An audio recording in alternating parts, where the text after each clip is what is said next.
क्या आपने कभी सोचा है हम कौन हैं? हमारा असली अस्तित्व क्या है? और क्या सच में हमारी आत्मा का कोई संबंध परमात्मा से है? आज की इस कहानी में हम जानेंगे आत्मा और परमात्मा के उस गहरे रहस्य को जो हजारों सालों से वेदों, उपनिषदों और गीता में छिपा हुआ है। बहुत समय पहले एक छोटे से गांव में एक लड़का रहता था, आरव। आरव हमेशा सोचता था, मैं कौन हूं? एक दिन वह एक साधु के पास गया और पूछा, गुरुदेव, आत्मा क्या है? साधु मुस्कुराए और बोले, जिस तरह तुम अपने शरीर को मेरा शरीर कहते हो, वैसे ही मैं शरीर नहीं हो सकता। आत्मा वह है जो शरीर को चलाती है। आत्मा न जन्म लेती है, न मरती है। जैसा कि भगवत गीता में कहा गया है, आत्मा न कभी जन्म लेती है, न कभी मरती है। आरव चौंक गया। आरव ने अगला सवाल पूछा, अगर आत्मा है तो परमात्मा कौन है? साधु बोले, जिसने इस पूरे ब्रह्मांड को बनाया, जो हर जगह मौजूद है, वही परमात्मा है।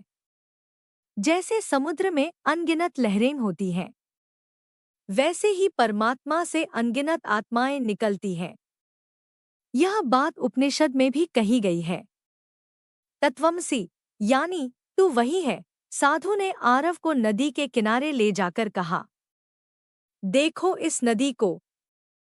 यह नदी समुद्र से निकली है और अंत में उसी में मिल जाएगी। आत्मा नदी, परमात्मा समुद्र। जब तक आत्मा शरीर में है, वह खुद को अलग समझती है, लेकिन असल में वह परमात्मा का ही अंश है। जैसे सूरज और उसकी किरणें, आग और उसकी चिंगारी। आरव अब समझने लगा, माया। माया क्या है? यह वह शक्ति है जो हमें असली सत्य से दूर रखती है। यह हमें शरीर, धन और दुनिया में उलझा देती है। साधु बोले, जब तक इंसान माया में फंसा है, वह आत्मा और परमात्मा के संबंध को नहीं समझ सकता। आरव ने पूछा, गुरुदेव, फिर आत्मा परमात्मा से कैसे मिले? साधु ने 3 रास्ते बताए। एक, भक्ति। भक्ति, भगवान से प्रेम करो। 2, ज्ञान। ज्ञान, सच्चाई को जानो। 3, कर्म। कर्मा, अच्छे कर्म करो। जैसा कि भगवत गीता में कहा गया है, जो मुझे सच्चे मन से याद करता है, वह मुझे प्राप्त होता है, सालों की साधना के बाद। आरव को एक दिन साक्षात्कार हुआ।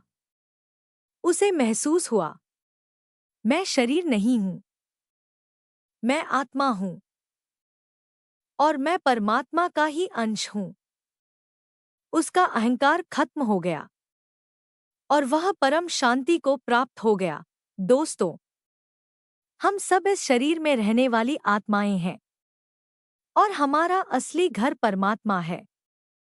जब हम यह समझ जाते हैं, तब जीवन का असली अर्थ समझ में आता है।